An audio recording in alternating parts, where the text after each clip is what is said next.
Hi guys, நான் உங்கள் mister must.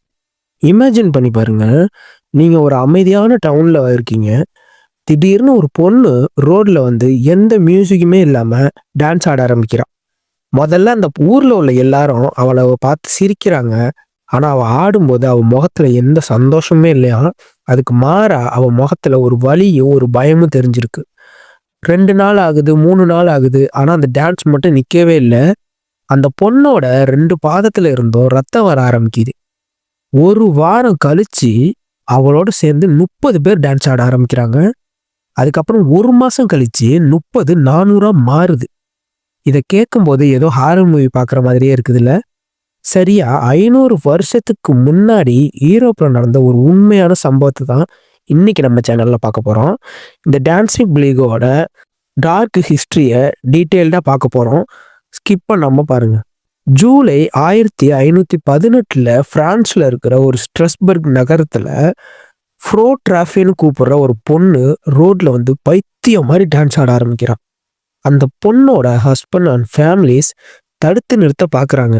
ஆனா அவங்கள கிடைச்சதும் தோல்வி மட்டும்தான். அங்க இருக்கிற மக்கள் அந்த பொண்ணு செத்து போயிடுவான்னு நினைச்சிட்டு இருந்திருக்காங்க. ஆனா சரியா 6 நாள் அந்த பொண்ணு டான்ஸ் ஆடிக்கிட்டே இருந்திருக்கா. அந்த சிட்டியில் இருக்கிற 34 பேருக்கு இந்த வியாதி பரவுது.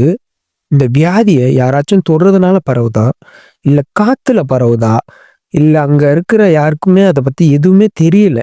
இந்த வியாதியை பத்தி அங்க இருக்கிற கவர்மெண்ட் சிட்டியில அஃபிஷியலா அனௌன்ஸ் பண்றாங்க. மக்கள் எல்லாரும் அதை கேட்டோன்னா ரொம்பவே பயப்பட ஆரம்பிச்சிருக்காங்க. அங்க இருக்கிற சர்ச்சில் என்ன சொல்றாங்கன்னு பார்த்தீங்கன்னா, இது தர்மத்துக்கு எதிரான ஒரு தீய சக்தி பண்ற வேலை அப்படின்னு சொல்லியிருக்காங்க. இப்போதான் இந்த கதையில ஒரு பெரிய ட்விஸ்ட் வருது. அந்த காலத்துல டாக்டர்ஸ் அந்த மக்களை செக் பண்ணிட்டு என்ன சொல்றாங்கன்னா, அந்த மக்களோட ரத்தத்துல உஷ்ணம் அதிகமாயிருச்சு, அவங்க டான்ஸ் ஆடி அந்த உஷ்ணத்தை வெளியேற்ற தான் செய்யணும், அந்த அந்த வியாதி போகும் அப்படின்னு சொல்றாங்க. அந்த சிட்டியில இருக்கிற பெரிய தலைவர்கள்லாம் என்ன பண்றாங்கன்னு கேட்டிங்கன்னா, அஃபிஷியலா அங்க மக்களுக்கு டான்ஸ் ஆடுறதுக்குன்னே ஒரு ஸ்டேஜ் கட்டி தராங்க. அது மட்டும் இல்லாம ப்ரொஃபஷனல் மியூசிஷியன்ஸை கூப்பிட்டு வந்து மியூசிக் வாசிக்க வைக்கிறாங்க. அது மட்டும் இல்லாம ப்ரொஃபஷனல் டான்சர்ஸையும் கூப்பிட்டு வந்து மக்களுக்கு கூட உற்சாகப்படுத்தி டான்ஸ் ஆட வச்சிருக்காங்க. ஆனா ரிசல்ட் என்ன வந்திருக்குன்னா, இந்த டான்ஸை நிறுத்துவாங்கன்னு பார்த்தா இந்த மியூசிக்கை கேட்டதும் இன்னும் நிறைய பேர் கூட்டத்துல சேர்ந்து டான்ஸ் ஆட ஆரம்பிச்சிருக்காங்க. ஆகஸ்ட் மாசம் பிறக்கும் போது அந்த கூட்டம் 400 பேரா மாறி இருக்கு.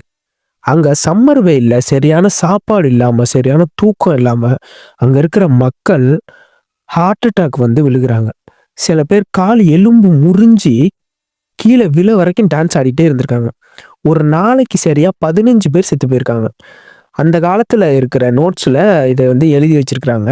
அதுக்கப்புறம் அந்த சிட்டியை ஒரு பெரிய மயானமா மாறி இருந்திருக்கு. எங்க பார்த்தாலும் ரத்தம் கக்கி கண்ணு திறந்திருக்கிற மாதிரி நிறைய பிணங்கள் இருந்திருக்கு. அங்க இருக்கிற தலைவர்களுக்கு அப்பதான் ஒரு விஷயம் புரிஞ்சிருக்கு. நம்ம பண்ண வேலையால தான் இது பெரிய அளவுல பாதிச்சிருக்கு அப்படின்னு. இதுக்கு பின்னாடி 3 முக்கியமான தியரி சொல்றாங்க. ஒண்ணு, அந்த காலத்துல மக்கள் செயின்ட் விட்டஸோட கோபத்தால வந்த சாபம் இது அப்படிங்கிற மாதிரி ஒரு தியரி சொல்றாங்க. 2வது என்ன சொல்றாங்கன்னா, சயின்டிஸ்ட் என்ன சொல்றாங்கன்னா, எர்காட்னு சொல்ற ஒரு பூஞ்சையால இது நடந்திருக்கலாம். இந்த பூஞ்சை இவங்க சாப்பிட்ற சாப்பாட்டுல இருந்திருக்கும். இந்த பூஞ்சை சாப்பிட்ட உடனே இது ஒரு போதை பொருள் மாதிரி நிறைய இல்யூஷன்ஸையும் திடீர்னு கை கால் துடிக்கவும் வைக்குமா. ஆனா இது 400 பேருக்கும் வருமான்னு கேட்டா அது ஒரு கேள்விக்குறிதான். ஆனா இதுதான் இப்போ வரைக்கும் முக்கியமான ஒரு தியரியா சொல்றாங்க. அது என்னன்னு கேட்டிங்கன்னா, அந்த நகரத்துக்குள்ள ஒரு பெரிய பஞ்சம் வந்திருக்கு. அதனால மக்களுக்கும் வியாதி வந்திருக்கலாம். மக்கள் எல்லாரும் எக்ஸ்ட்ரீம் ஸ்ட்ரெஸ்ல இருந்திருக்கலாம். ஒரு பொண்ணு டான்ஸ் ஆடுறத பார்த்ததும் அந்த ஸ்ட்ரெஸ்னால மக்கள் எல்லாருக்கும் மாஸ் ஹைஸ்டீரியா வந்திருக்கலாம்.